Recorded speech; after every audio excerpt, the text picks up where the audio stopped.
Hello there. I'm Trey Howard, And I'm Kristen Poole. and this is the Jones Edition. Edition. Falls Freeze Week is coming up October 28th here on campus, and there'll be tons of activities for not only students but family and friends alike to participate. There is the Treats in the Street, Zombie Fun Run, and the Celebrity Ghost Hunt.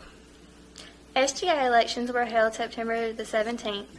Jessica Carter got a chance to interview the newly elected officials. I'm Jessica Carter, here with the newly elected SGA officers. First, we have Emily Tebow, Vice President, Jamie Page, Secretary Treasurer, Reed Cooley, Sophomore Class President, and William Folks, Freshman Class President. This year, they have a lot of things coming up that they have planned. And first off, we're going to start off with Jamie Page, the Secretary Treasurer. What do you have planned this year, Jamie? Well, Jessica, this year I'm hoping that the students get more involved, and the SGA is giving them plenty of opportunities to do that. Some of the opportunities will be homecoming and Spring Fever Week, as well as most recently, Fall Freeze Week. Yeah. Mm-hmm. That sounds like really a lot of fun. Next up, we have Emily Tebow, and she is the newly elected Vice President, and that is Tebow without the W, so she is not related to Tim Tebow. What do you have planned this year, Emily? Well, we have Fall Freeze Week coming up, and the first night we're going to have a zombie fun run where you can participate as like a 5K, and you can either be a zombie or you can run as a zombie. And then we'll have a scary movie night, which will start off with a not-so-scary movie such as Hocus Pocus. And then we'll have 3 movies, so after that we'll have something like Mama, which is not so scary. Well, to me it was kind of funny, but...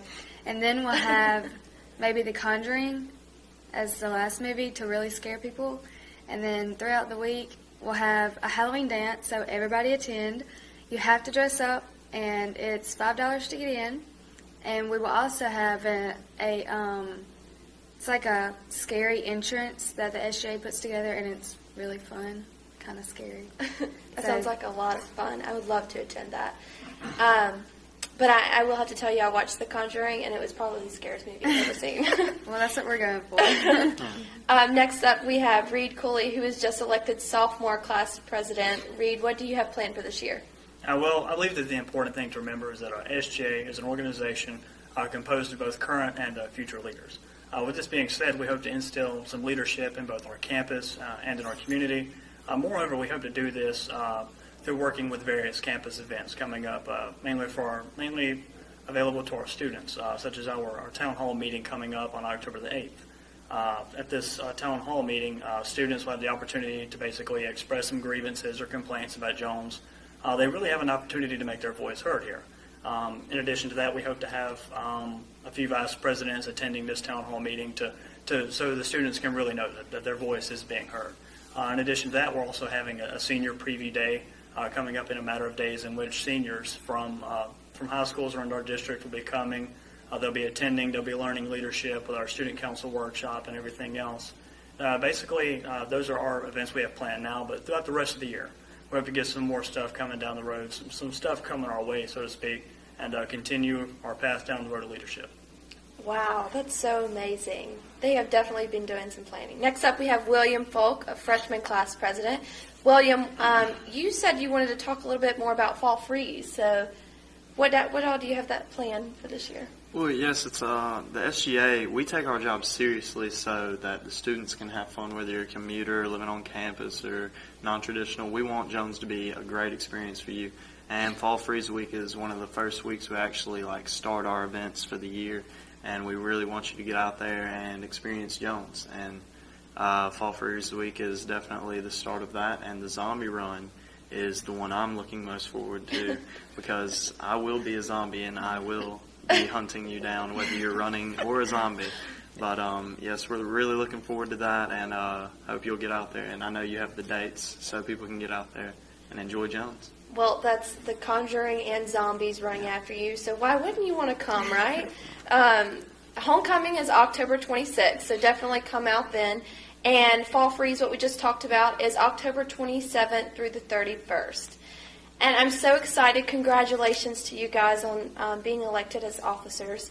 And these group of people, they're so determined. And this is like our powerhouse for Jones. And I'm so thankful for you guys. Thank you so much for joining us today. Hi, I'm here with Jesse Napier, the SGA president here at Jones County Junior College. He's here to tell you a little bit about the senior preview day he had. Yes, senior preview day, I gave a speech. I talked about how our motto here at Jones is be great, and how Jones gives our students the opportunity to be great in each and every academic field they choose. I told the kids to check out Jones while they were here on their tours and see what they have to offer us here. And that was about it. Told them to come to Jones. Short and sweet and to the point. Exactly, man. Sounds good enough. Thank you, Jason Napier, for joining us. Thank you. And thank you. For those unaware, there are 2 new places on campus to eat, Taco Bell and the new Bobcat Grill. Both places are located right behind the A.B. Howard Gymnasium where the old game room was. Anderson Hall is the newest female dorm on campus, and Kristen Pope had the opportunity to talk to a few of the new residents about their new digs. So, how do you like living in Anderson Hall? I love it. It's adventurous, different. Did you live in Wayne Hall last year? I did, of course. How does it compare? There's pros and cons, but eventually it'll even out. So you think they're about the same? Probably so. Okay. Okay, well, would you like to show us around your room? I'd love to. Come on. This is the beginning, the entrance. I have my vanity and my suite mate, Carrie's, my best friend. And then our bathroom, of course, is cluttered. And then we have my 2 roommates, Kelsey and Kristen. And then their bathroom in their room. And then we walk in here, of course, mine and Carrie's room, which kind of our own little homey theme to it. So each room has 2 beds, 2 desks, and 2 closets. Yeah. And we have 2 side tables and then fridge. Okay. And this is what the 2-bedroom suites look like. There are also suites with 3 bedrooms, right? Right. So, how do you like living in Anderson Hall? It's great. Okay, did you live in Wayne Hall last year? I did. And how do the 2 compare? Well, Anderson is a lot more up to date. Okay. How do you think the transition's been moving people into the new dorms? I think the transition has been very smooth. The rooms in the new wing of the building are identical to the ones in the first wing. The students are glad to have this new facility, and we are glad to be able to offer it. Well, good. So what do you think of the actual building as a whole compared to the other dorms the girls have been living in, Smith Hall and Wayne Hall? Obviously, it's a newer building, so we have more modern technology and facilities to offer. Dr. Mark Taylor and Mr. Randy Van Zant both have some exciting travel opportunities for anyone willing to go. Earlier, I got a chance to sit down with both men and talk to them about their respective trips. Hi, I'm Trey Howard here with Dr. Mark Taylor, Dean of Arts and Honors, and he is here to tell us a little bit about the trip you're going to take. Yes, and I'm looking forward to taking students that are honor students and then others who are a member of the JC family on a wonderful trip to Italy. Italy. Now, what all will you be doing in Italy? Oh my, we're going to see some of the most important artifacts and art in all of Western civilization, from Rome through Siena and Pisa and Florence, all the way up to Venice. There is a deadline. There's a deposit that will be due in the middle of October, and students will hold a place with that, and then there will be monthly payments from that point forward. At that point where we leave in March. The trip will take place on March the 5th through the 13th. We'll be leaving on the Wednesday prior to spring break, and we'll be getting back on the Thursday during spring break. Students wanting to go on a trip, how would they be able to get in contact with you? Well, they certainly can call me at the office at 4213 in the Instructional Affairs office, or they can email me at mark.taylor@jcjc.edu, and I'll be glad to reply to them just as quickly as I can and give them all the information that they need. Could you tell us more about the trip, some of the specifics? What are you guys going to be doing? Sure. First of all, let me just tell you that the price is $3,139, but that sounds like a lot of money, and quite frankly it is. But everything is included. I mean, that includes your airfare, that includes hotel, that includes transportation while you're in Italy. It includes a large number of the meals and most of the entrances into museums and places like the Colosseum. Which brings me to what are we going to be doing? It is a fantastic trip. We will land in Rome. We'll have the opportunity to see, as I said, the Colosseum, the old Roman Forum, oh my goodness, we'll have a chance to go to Siena, which is this beautiful little town in Tuscany. It has this marvelous piazza or square right in the middle of the city that's shaped like a shell, and it's a beautiful, beautiful spot. I've been there once before. And we'll see, of course, everybody thinks of Tuscany. They think of the little town of Pisa and its Leaning Tower, so we'll be sure to make a stop there. And then we're on to Florence. And while in Florence there, for those of you who remember your Western civilization studies, the Medici's reigned in and around that great town. The oldest bridge, the Ponte Vecchio, the wonderful art museum called the Uffizi, which has things by Titian and Botticelli and Michelangelo. Oh, and speaking of Michelangelo, we need to go back to Rome. We'll certainly go to St. Peter's Basilica. We'll go to the Sistine Chapel and see the marvelous paintings on the ceiling and the walls there done by Michelangelo. It took him 4 years to do that ceiling. It's incredible when you stop and think about having to work on a scaffold that high with that kind of effort being put in day after day after day for 4 years. So a lot of art. One of the largest cathedrals in the world is in Florence, there, the Duomo as they call it.